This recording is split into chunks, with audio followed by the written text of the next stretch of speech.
شهر رمضان الذي أنزل فيه القرآن هدى للناس وبينات من الهدى والفرقان فمن شهد منكم الشهر فليصم ومن كان مريضا أو على سفر فعدة من أيام أخر يريد الله بكم اليسر ولا يريد بكم العسر ولتكملوا العدة ولتكبروا الله على ما هداكم وَلَعَلَّكُمْ تَشْكُرُونَ اعوذ باللہ من الشیطان الرجیم بسم اللہ الرحمن الرحیم قد افلح المؤمنون الذین هم فی صلاتهم خاشعون یقیناً کامیاب ہو گئے مومن وہی جو اپنی نماز میں عاجزی کرنے والے ہیں اور وہی جو لغو کاموں سے منہ موڑنے والے ہیں اور وہی جو زکوٰۃ ادا کرنے والے ہیں اور وہی جو اپنی شرمگاہوں کی حفاظت کرنے والے ہیں مگر اپنی بیویوں یا ان عورتوں پر جن کے مالک ان کے دائیں ہاتھ بنے ہیں تو بلا شبہ وہ ملامت کیے ہوئے نہیں ہیں۔ پھر جو اس کے سوا تلاش کرے تو وہی لوگ حد سے بڑھنے والے ہیں اور وہی جو اپنی امانتوں اور اپنے عہد کا لحاظ کرنے والے ہیں اور وہی جو اپنی نمازوں کی حفاظت کرتے ہیں۔ السلام علیکم ورحمۃ اللہ وبرکاتہ۔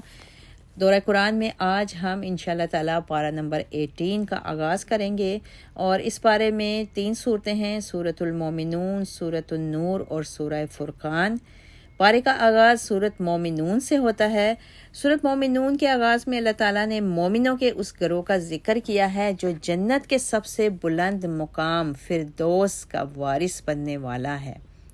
کامیاب مومنوں کی صفات بتاتے ہوئے اللہ تعالیٰ فرماتے ہیں کہ وہ مومن کامیاب ہوئے جنہوں نے اپنی نمازوں میں اللہ کے خوف اور خشیت کو اختیار کیا، جنہوں نے لغویات سے اجتناب کیا، جو زکوٰۃ کو صحیح طریقے سے ادا کرتے ہیں، جو امانتوں اور وعدوں کی پاسداری کرتے ہیں، جو اپنی نمازوں کی حفاظت کرتے ہیں، جو اپنی پاک دامنی کا تحفظ کرتے ہیں، سوائے اپنی بیویوں اور لونڈیوں کے کسی کی خلوت میں نہیں جاتے۔ جو صاحب ایمان ایسا کرے گا وہ فردوس بری کا وارث بن جائے گا۔ اس کے بعد قوم نوح کا اللہ تعالیٰ ذکر کرتے ہیں اور اللہ تعالیٰ نے جناب نوح علیہ السلام کا ذکر کرتے ہوئے فرمایا کہ نوح علیہ السلام کو ان کی قوم کے پاس بھیجا گیا اور انہوں نے کہا، اے میری قوم، تم اللہ کی عبادت کرو کہ اس کے سوا تمہارا کوئی معبود نہیں ہے، تم پرہیزگاری اختیار کیوں نہیں کرتے؟ تو جواباً قوم کے کافر سرداروں نے کہا، یہ تو تمہاری طرح کا انسان ہے اور تم پر فوقیت حاصل کرنا چاہتا ہے، اگر اللہ چاہتا تو فرشتوں کو نازل کر دیتا، ہم نے تو ایسی بات اپنے آباء و اجداد میں نہیں سنی۔ ان ظالم کافروں نے جناب نوح علیہ السلام سے اپنی قوم کو بدظن کرنے کے لیے کہا کہ اس آدمی کو جنون ہو گیا ہے، بس آپ لوگ اس کے دنیا سے جانے کا انتظار کرو۔ نوح علیہ السلام نے اللہ سے دعا کی، رب انصرنی بما کذبون، اے میرے رب، چونکہ انہوں نے مجھے جھٹلا دیا ہے اس لیے تو میری نصرت فرما۔ تو اللہ تعالیٰ نے جناب نوح علیہ السلام کی دعا کو قبول کرتے ہوئے فرما دیا کہ آپ ہماری نگرانی اور وحی کے مطابق کشتی بنائیے، بس جب ہمارا حکم آ جائے اور تنور سے پانی ابل پڑے تو آپ اس کشتی پر ہر جانور کا ایک جوڑا اور اپنے اہل کو سوار کر لیجئے۔ اللہ تعالیٰ نے جناب نوح علیہ السلام کو یہ بھی کہا کہ آپ مجھ سے ظالموں کے حق میں کوئی سفارش نہ کیجیے، اس لیے کہ وہ پانی میں غرق ہونے والے ہیں۔ پس جب آپ اور آپ کے ساتھی کشتی میں سوار ہو جائیں تو کہیں کہ تمام تعریفیں اللہ کے لیے ہیں جس نے ہمیں ظالم قوم سے نجات دی ہے، اور آپ دعا مانگیے کہ اے میرے پروردگار، تو مجھے کسی برکت والی جگہ پر اتار اور تو سب سے بہتر منزل عطا فرمانے والا ہے۔ اللہ تعالیٰ فرماتے ہیں کہ اس واقعہ میں کئی نشانیاں ہیں اور بے شک اللہ تعالیٰ لوگوں کو آزمانا چاہتا ہے۔ اس کے بعد سورہ مومنون میں قوم سمود کا ذکر کیا گیا۔ جناب نوح علیہ السلام کے بعد آنے والی قوم سمود تھی۔ بعض مفسرین کے نزدیک یہ قوم عاد جبکہ بعض کے نزدیک یہ قوم سمود ہے۔ جب قوم سے متعلقہ آیات پر غور کیا جاتا ہے تو محسوس ہوتا ہے کہ اس سے مراد قوم سمود ہی ہے۔ اس لیے کہ اللہ تعالیٰ نے اس قوم کے لیے چیخ کے عذاب کا ذکر کیا ہے، اور قرآن مجید کے دیگر مقامات کے مطالعہ سے یہ بات واضح ہوتی ہے کہ چیخ کا عذاب قوم سمود پر ہی آیا تھا۔ قوم سمود کے رسول نے اپنی قوم کے لوگوں کو ایک اللہ کی عبادت کی دعوت دی، تو ان کی قوم کے ان کافروں نے، جن کو آخرت کی ملاقات کا یقین نہیں تھا اور جن کو اللہ تعالیٰ نے دنیا میں عیش و عشرت سے دے رکھی تھی، اور کہا کہ یہ تمہارے جیسے ہی انسان ہیں، تم کھاتے اور پیتے ہو، وہی یہ کھاتے اور پیتے ہیں، اگر تم نے اپنے ہی جیسے کسی انسان کی بات مان لی تو یقیناً تم نقصان اٹھاؤ گے۔ انہوں نے اللہ کے نبی کے مر کر جی اٹھنے کے سچے وعدے کی تردید کرتے ہوئے کہا کہ کیا تم سے اس بات کا وعدہ کیا جاتا ہے کہ جب تم مر جاؤ گے اور مٹی اور ہڈیاں بن جاؤ گے تو اپنی قبروں سے زندہ کر کے نکالے جاؤ گے؟ تم سے جو وعدہ کیا جاتا ہے اس کا پورا ہونا ناممکن ہے۔ ہماری دنیاوی زندگی کے علاوہ اور کوئی زندگی نہیں ہے۔ ہم میں سے کچھ لوگ مرتے ہیں اور کچھ پیدا ہوتے ہیں اور یہ دوبارہ نہیں اٹھائے جائیں گے۔ یہ شخص اللہ کے خلاف محض جھوٹ بول رہا ہے اور ہم اس پر ایمان لانے والے نہیں ہیں۔ اس پر اللہ کے رسول نے کہا، رب انصرنی بما کذبون، اے میرے رب چونکہ انہوں نے مجھے جھٹلایا ہے، ان کے خلاف تو میری مدد فرما۔ اللہ تعالیٰ نے فرمایا، کچھ ہی دیر میں یہ لوگ اپنے کیے پر نادم ہوں گے۔ پس وعدہ برحق کے مطابق ان کو ایک چیخ نے آ پکڑا، پھر ہم نے ان کو کوڑے کا ڈھیر بنا دیا اور ظالموں سے دنیا پاک ہو گئی۔ اللہ تعالیٰ نے اس صورت میں اس بات کا بھی ذکر کیا ہے کہ جب کافروں پر اللہ تعالیٰ کا عذاب آئے گا تو وہ چیخ پڑیں گے۔ اس وقت ان سے کہا جائے گا، آج چیخ و پکار مت کرو، بے شک ہمارے مقابلے میں کسی طرف سے تمہاری مدد نہیں کی جائے گی۔ ہماری آیات کی تمہارے سامنے تلاوت کی جاتی تو تم ایڑیوں کے بل بھاگ پڑتے تھے، تکبر کرتے اور اپنی رات کی محفلوں میں اس قرآن کے خلاف ہرزہ سرائی کرتے تھے۔ اللہ تعالیٰ کافروں کی غفلت اور سرکشی کو اجاگر کرتے ہوئے کہتا ہے کہ کیا انہوں نے قرآن کریم پر غور نہیں کیا، یا ان کے پاس کوئی ایسی چیز آ گئی ہے جو ان کے آبا کے پاس نہیں آئی، یا انہوں نے اپنے رسول کو پہلے سے نہیں پہچانا جو اس کا انکار کر رہے ہیں۔ اللہ تعالیٰ اس حقیقت کو واضح فرما رہے ہیں کہ رسول اللہ صلی اللہ علیہ وسلم کی سابقہ زندگی ان کے سامنے ہے، اس لیے ان کو صادق اور امین رسول کا انکار نہیں کرنا چاہیے، اور صرف اس وجہ سے قرآن کو رد نہیں کرنا چاہیے کہ ان کے آبا و اجداد کے عقائد سے مطابقت نہیں رکھتا تھا۔ ان کو حق پر مبنی دعوت پر غور کرنا چاہیے اور اللہ کی اس وحی کو دل و جان سے قبول کرنا چاہیے، لیکن ان کا حال یہ تھا کہ یہ جناب محمد رسول صلی اللہ علیہ وسلم پر جنون کی تہمت لگاتے، حالانکہ وہ اس حقیقت سے واقف تھے کہ آپ صلی اللہ علیہ وسلم جیسا صاحب عقل و دانش شخص مکہ میں موجود نہیں۔ در حقیقت وہ یہ چاہتے تھے کہ حق ان کی خواہشات کے تابع ہو جائے، حالانکہ اگر وحی کو ان کی خواہشات کے تابع کر دیا جائے تو آسمان و زمین میں موجود ہر چیز فساد کا شکار ہو جائے۔ اللہ تعالیٰ نے تو کتاب اللہ کو ان کی نصیحت کے لیے اتارا، اور ان کا حال یہ تھا کہ وہ نصیحت سے منہ پھیرنے والے بنے رہے۔ اللہ تعالیٰ نے اس صورت میں بنی نوع انسان کو یہ بھی بتا دیا کہ رسول اللہ صلی اللہ علیہ وسلم دعوت دین کے سلسلے میں کسی اجر کے طلبگار نہیں تھے، کیونکہ ان کا اجر تو صرف اللہ کے ذمہ تھا جو بہترین اجر اور رزق عطا فرمانے والا ہے۔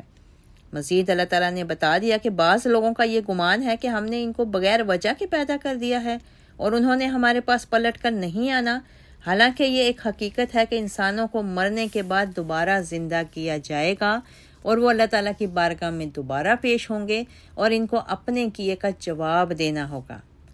اور اس سورہ مومنون کے آخر میں اللہ تبارک و تعالی ارشاد فرماتے ہیں کہ جو کوئی بھی غیر اللہ کو پکارتا ہے اس کے پاس ایسا کرنے کی کوئی دلیل نہیں، اور اس کا حساب پروردگار کے پاس ہے، اور اس نے کبھی کافروں کو کامیاب نہیں کیا۔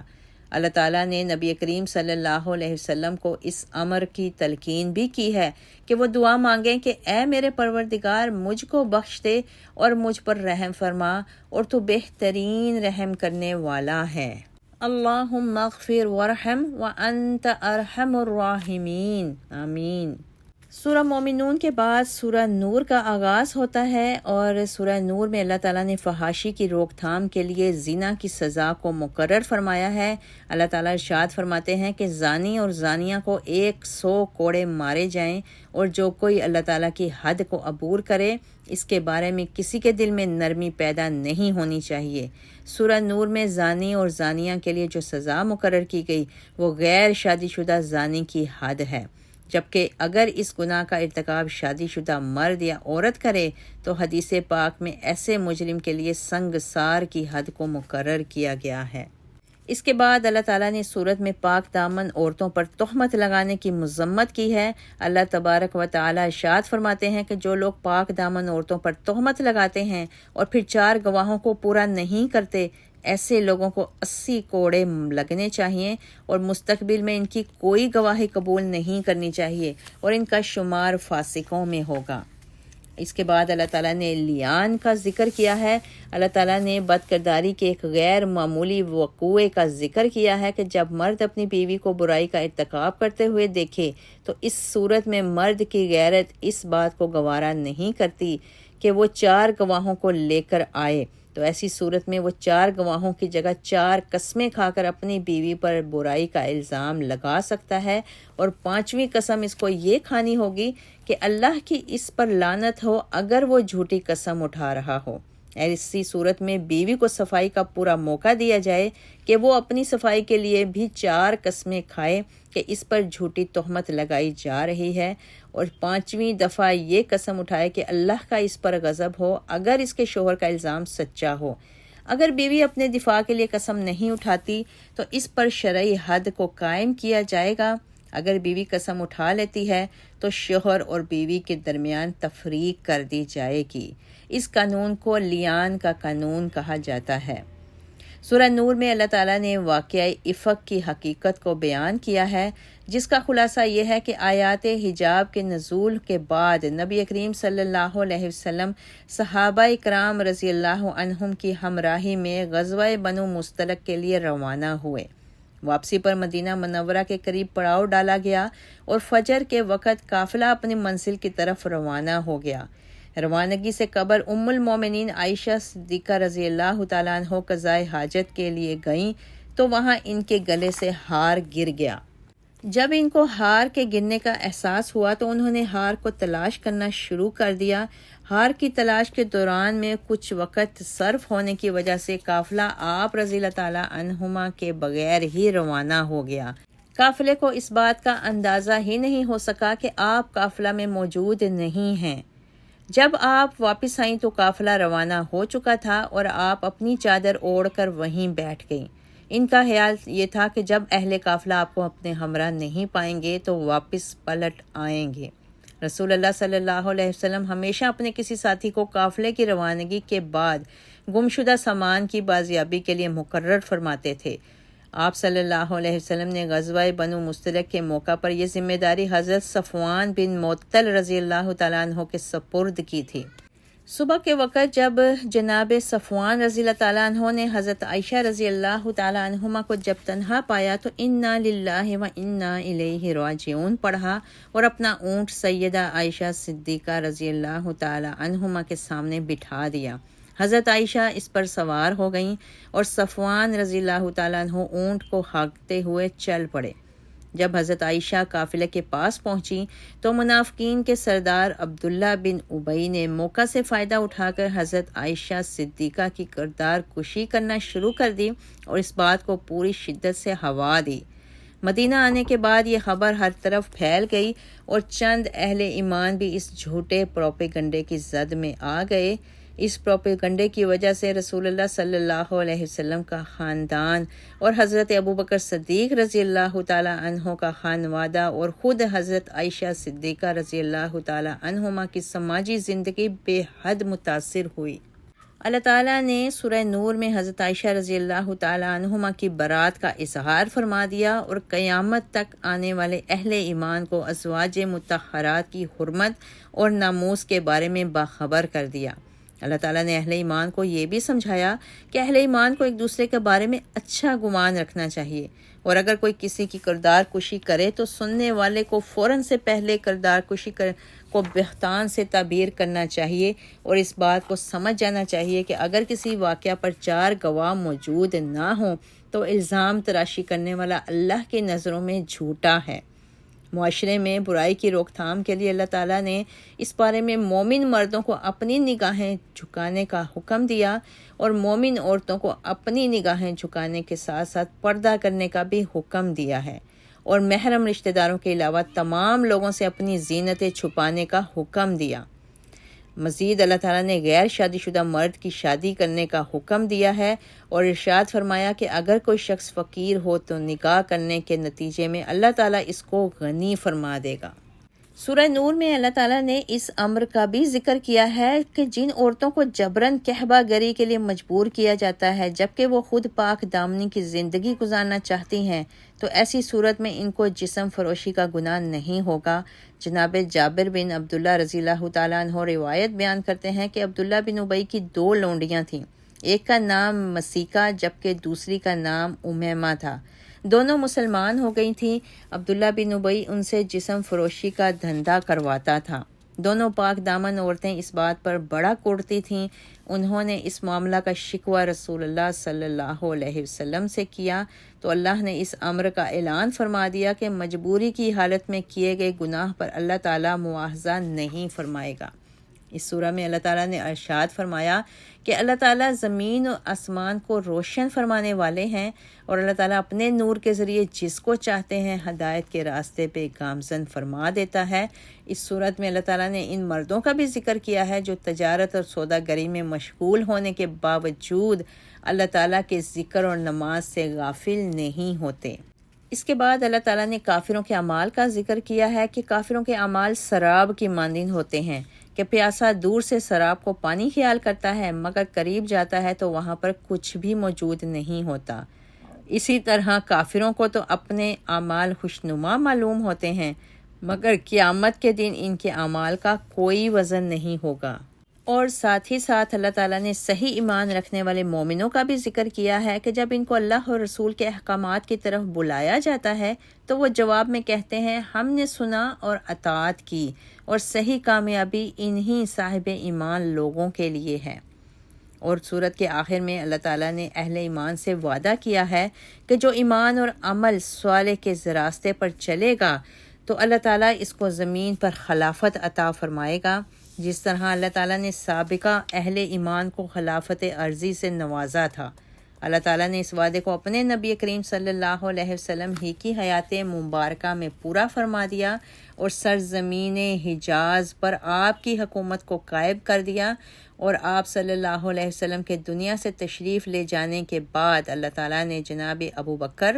عمر فاروق، عثمان غنی اور علی رضی اللہ تعالیٰ عنہم کو بھی خلافت سے بہرہ فرمایا، اور خلفائے راشدین کے بعد بھی یہ سلسلہ جاری و ساری رہا، یہاں تک کہ ایمان کی کمی اور بد عملی کی شدت کی وجہ سے اللہ تعالیٰ نے مسلمانوں کو حاکم سے محکوم اور غالب سے مغلوب کر دیا۔ آج بھی اگر مسلمان کھوئی ہوئی حیثیت کو حاصل کرنا چاہتے ہیں تو ان کو از سر نو ایمان اور عمل صالح کے مدارج کو طے کرنا پڑے گا۔ اس صورت میں اللہ تعالیٰ نے خلوت کے 3 اوقات کا بھی ذکر کیا کہ ان اوقات ممنوعہ میں کسی کے گھر جانا درست نہیں۔ ایک وقت عشاء کے بعد، دوسرا فجر سے پہلے، اور تیسرا ظہر کے بعد۔ ان اوقات میں کسی کے گھر جانا درست عمل نہیں ہے۔ ان 3 اوقات کے علاوہ انسان کسی بھی وقت کسی کے گھر اجازت لے کر ملاقات کے لیے جا سکتا ہے۔ اور سورہ نور کے آخر میں اللہ تعالیٰ نے رسول اللہ صلی اللہ علیہ وسلم کے احکامات کی اہمیت کا ذکر کرتے ہوئے ارشاد فرمایا کہ جو لوگ رسول اللہ صلی اللہ علیہ وسلم کے احکامات کی مخالفت کرتے ہیں ان کو ڈر جانا چاہیے کہ کہیں وہ دنیا میں فتنے کا شکار نہ بن جائیں اور آخرت میں ان کو دردناک عذاب کا سامنا کرنا پڑے۔ سورہ نور کے بعد سورۃ الفرقان شروع ہوتی ہے، اور سورہ فرقان میں اللہ تبارک و تعالیٰ نے ارشاد فرمایا کہ بابرکت ہے وہ ذات جس نے اپنے بندے پر فرقان کو نازل کیا تاکہ وہ دنیا والوں کو اللہ تعالیٰ کے عذاب سے ڈرائیں فرقان کا مطلب فرق کرنے والا ہوتا ہے۔ قرآن مجید نیکی اور بدی، ہدایت اور گمراہی، شرک اور توحید، حلال اور حرام کے درمیان فرق کرنے والا ہے۔ اس لیے اللہ تعالیٰ نے اس کتاب کو فرقان کہہ کر پکارا ہے۔ اس بارے میں اللہ تعالیٰ فرماتے ہیں کہ اس نے ہر چیز کو پیدا کیا اور اس کی تقدیر کو بھی ساتھ ہی لکھ دیا ہے۔ تمام مخلوق تقدیر الہی کی پابند ہے اور تقدیر الہی سے تجاوز نہیں کر سکتی۔ پرندہ فضائے بسیط میں اڑ سکتا ہے مگر سمندر میں تیر نہیں سکتا۔ مچھلی سمندر میں تیر سکتی ہے مگر فضا میں اڑ نہیں سکتی۔ ان تمام جانداروں کی محدود سرگرمیوں کی وجہ اللہ تعالیٰ کی لکھی ہوئی تقدیر ہے، اور اللہ کی تقدیر سے کوئی بھی جاندار انکار نہیں کر سکتا۔ انسان بھی اللہ کی تقدیر کا پابند ہے، لیکن اس کا مطلب یہ نہیں کہ وہ اپنے افعال میں آزاد نہیں۔ انسان اپنے افعال کو اللہ تعالیٰ کی دی ہوئی بصیرت اور صلاحیتوں کے مطابق استعمال کر سکتا ہے۔ ہدایت اور گمراہی میں سے کسی ایک کا انتخاب کرنا اس کے اپنے بس اور اختیار میں ہے، اور اسی وجہ سے اس کو اللہ تعالیٰ کے سامنے جواب دہ ہونا پڑے گا۔ اللہ تعالیٰ سے دعا ہے کہ اللہ تعالیٰ ہمیں اس بارے اور قرآن مجید کے تمام مضامین کو سمجھنے، پڑھنے اور اس پر عمل کرنے کی توفیق عطا فرمائے۔ آمین۔ وآخر دعوانا ان الحمد للہ رب العالمین۔ سبحان ربک رب العزۃ عما یصفون وسلام علی المرسلین والحمد للہ رب العالمین وما علینا الا البلاغ۔ اللهم بارك لنا في رجب وشعبان وبلغنا شهر رمضان اللهم بارك لنا في القرآن العظيم وانفعنا بهدي سيد المرسلين وثبتنا على الهدى والصراط المستقيم اللهم بارك لنا